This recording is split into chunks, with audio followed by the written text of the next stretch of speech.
Bonjour, il est 13h30, 13h45, ce samedi 11 octobre 2014.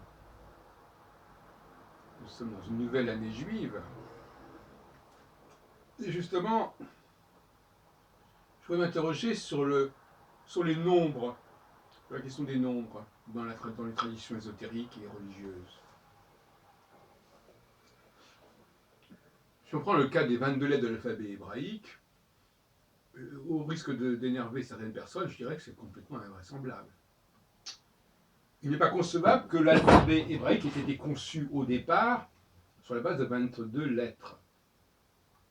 Parce que ce nombre de 22 ne fait pas sens numériquement, et que, jusqu'à preuve du contraire,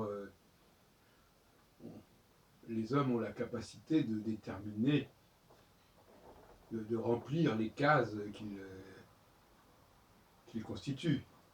C'est-à-dire par là que c'est pas rigide, le langage, les sons ne sont pas rigides, on peut très bien en mettre plus, on peut mettre moins. Le problème se pose aussi pour le tarot d'ailleurs. Alors moi j'aurais la faiblesse de penser que 24 est un bon chiffre. 6 fois, c'est 6 fois 4, 24, c'est 24 heures que nous avons dans notre calendrier, dans notre mode de fonctionnement. C'est 2 fois 12. C'est infiniment plus riche que le 22. Et d'ailleurs que le 26 aussi, en parenthèse. 26 qui est le nom de Dieu au niveau de la gematria.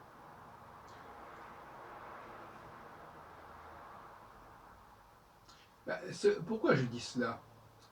Je dis cela parce que je pense qu'à l'origine, quand un système est mis en place, il correspond à un certain nombre de critères de symétrie, d'équilibre. Il est cohérent, le système, au départ. Il obéit à une exigence de cohérence. Et ce n'est qu'ensuite qu'il peut éventuellement perdre cette cohérence. Mais ce n'est pas, cette incohérence, elle n'est pas initiale. Ce ne veut pas dire qu'il n'y a pas une incohérence initiale. Ça ne veut pas dire qu'il n'y a pas un chaos initial qui précède l'établissement du système. Mais une fois le système élaboré, il est cohérent, il est numériquement pertinent, et ensuite il peut y avoir effectivement une corruption. Donc il y a un thèse, antithèse, synthèse. Il est évident que, prenons par exemple une sculpture, elle part de quelque chose de chaotique, qui est la matière, le matériau brut. Elle élabore une forme, et ensuite elle peut être cassée, elle peut être brisée, elle peut être mutilée, etc. C'est un troisième temps. Et on a beaucoup de troisième temps. Les langues aussi sont mutilées, mais on peut retrouver leur cohérence originelle. Et puis on doit imaginer qu'avant, il y avait encore autre chose, qui était un matériau plus ou moins informe, en tout cas qui était à structurer. Moi, ce qui m'intéresse, c'est le temps de la structuration et de la déstructuration. Et puis il y a le temps pré-structurant, le temps qui précède ce temps-là et qui est un temps où il n'y a pas encore de structure. Tu n'as pas la structure dont on parle ici.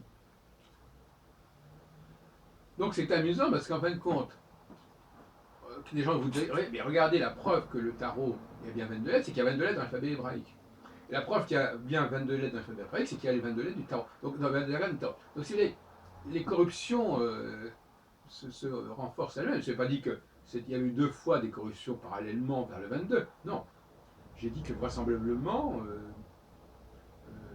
le 22 avait servi de modèle à d'autres structures qui ont également évolué vers le 22.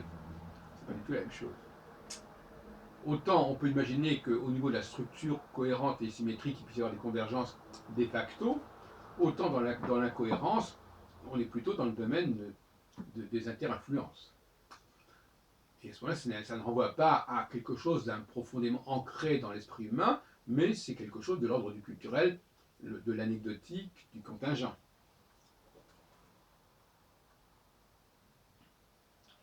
J'ai montré dans une autre vidéo pourquoi le tarot devait être à 24 arcanes majeures et non pas à 22, tout simplement parce que il y a, c'est un ensemble qui, euh, si on calcule, enfin je vais pas revenir là-dessus, mais enfin bon, on peut dire, il est clair que si on part d'un jeu de 32 cartes,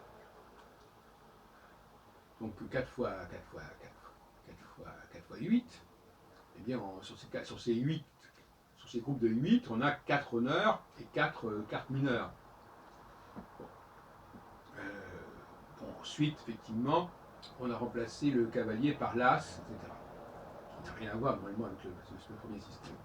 C'est curieux d'ailleurs qu'on ait un système où il y a 10, 9, 8, 7. Et puis après, on saute le 6, le 5, le 4 et 3, 2, et puis on retrouve l'as. Ça aussi, c'est assez étrange. Donc, on a ajouté à ces 16 arcanes mineures du jeu de cartes, de 32 cartes, 16 nouvelles arcanes mineures pour former le tarot. Donc de l'autre côté, on a 16 cartes majeures du jeu de 32 cartes, et il aurait fallu ajouter 16 cartes, 16 cartes, enfin 24 plutôt, 24 cartes, 24 arcanes majeures pour compléter les 16 cartes du jeu de tarot de 32 cartes. Et 24 arcanes mineures pour compléter les 16 cartes mineures du jeu de 32 cartes. Qui fait en tout 80 cartes. Et non pas 78. 78, ça n'a aucun sens, 70, ça n'a aucun sens. C'est bien 80 qui est intéressant, avec ce 8 qui est quand même important, quelque part. J'en ai parlé aussi. Le 8 qui est le chemin, le shemen, l'huile, le shmoné, le 8 en hébreu. Et voilà, donc il faut rétablir les chiffres. De même que j'ai travaillé aussi sur le plan de Paris. Hein, les 8 arrondissements supplémentaires qu'on a ajoutés au 12e arrondissement en 1860 viennent équilibrer les 8 premiers arrondissements. Les 8 arrondissements plus les 4 qui étaient au milieu. Donc on a 4 plus 8 plus 8. Et ce qui donne 20. C'est intéressant cette structure 4 plus 8 plus 8, parce qu'on pourrait presque la trouver aussi en hébreu, sauf qu'on a 4 plus 9 plus 9. Pourquoi? Parce qu'il y a la numérotation à 9 chiffres, etc. On peut d'ailleurs se demander, bon alors effectivement, on dirait oui, mais alors à ce moment-là, on voit bien que le 22 fait sens. Ben non, il ne fait pas sens, parce que 9 plus 9, 18, plus 4, 22, bon 4 c'est même pas la moitié de 9. Non, ce qui ferait sens à la limite, ce serait 8 plus 8 plus 4. Ça ferait 20. Bah, à la limite, ce serait plus cohérent. Mais alors 22 ou 20, alors 20 arrondissements, c'est pas complètement idiot, effectivement. C'est plus intelligent que l'alphabet hébraïque à 22 lettres. Parce qu'on est quand même dans un rapport 8, 8, 4, qui n'est pas complètement inintéressant. 9 plus 4, bon, soit on reste sur le 9, on a des multiples de 9, donc on a 3 fois 9, 27, et pas 26, soit, 26 pour le nom de Dieu, c'est très grave, soit on a effectivement 18. Puisque le 9, malheureusement, c'est un chiffre impair, donc on ne peut pas le diviser en deux. Il faut revenir sur ce que j'ai écrit sur le Sefer Yetzirah, qui est un commentaire, et qui montre que on a en fin de compte les 6 lettres doubles, Bet, Gimel, Dalet, qui sont donc arrivent en 2e, 3e, 4e position, et puis aussi en 20e, 30e, 40e pour les chiffres, les dizaines. Donc les 2 premières lettres en tête de l'alphabet, les colonnes, c'est le Aleph et le Yud. Puis les 6 lettres doubles, puis les lettres simples qui sont à la suite. Avec le problème du Resh, qui est une lettre double dans le Sefer Yetzirah, alors qu'en réalité, pour correspondre à cette planète, enfin, les deux luminaires plus les 5 planètes. Et ça, tout ça, c'est aussi, évidemment une corruption, puisque le Resh n'est pas une véritable lettre double sur le plan de la grammaire hébraïque. Alors, je ne sais pas ce que Spinoza a écrit dans son ouvrage sur la grammaire hébraïque, ce serait intéressant d'aller voir.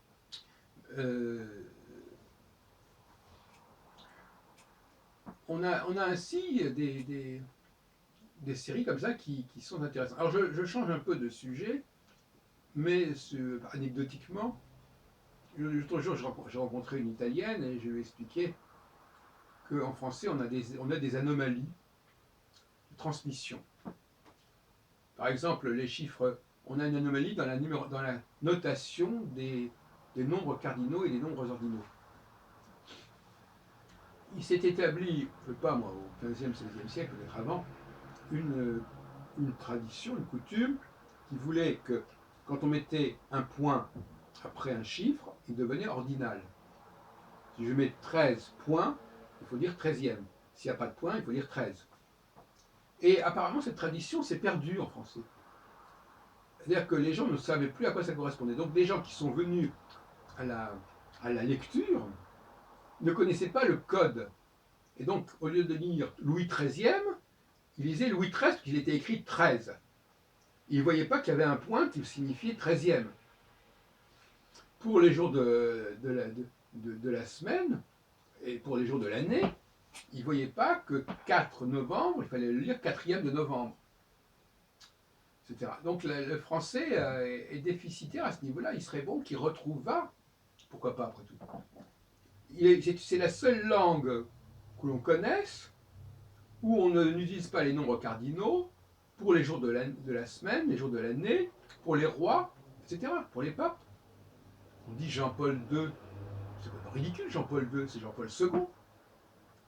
Donc là, voyez-vous, il y a des déperditions qui ne sont plus cette fois-ci au niveau du signifiant, c'est-à-dire des nombres, du nombre de facteurs, mais qui sont au niveau de la prononciation. Les règles de prononciation ne sont pas respectées.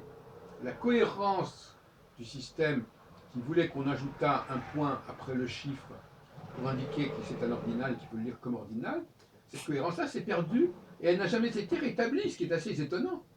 Pour nous, ce ne serait pas compliqué de décider qu'en France, maintenant, on va dire le 5e d'octobre, comme disent les Anglais ou comme disent les Espagnols, et non pas le 5 octobre, et qu'on dise Louis le 16e et non pas Louis XVI. Moi, quand je dis Louis XVI, moi j'ai honte. Les Anglais disent Louis the 16th. Ils disent the 16th of June. Le français est une langue extraordinaire, remarquable, remarquablement bien conservée, mais il y a malheureusement certaines lacunes qu'il faut, justement parce qu'elle est suffisamment bien conservée, si elle était en pleine décrépitude, on dirait, bon, c'est pas ça après, mais là, à mon avis, il est essentiel de rétablir la règle des cardinaux et des ordinaux.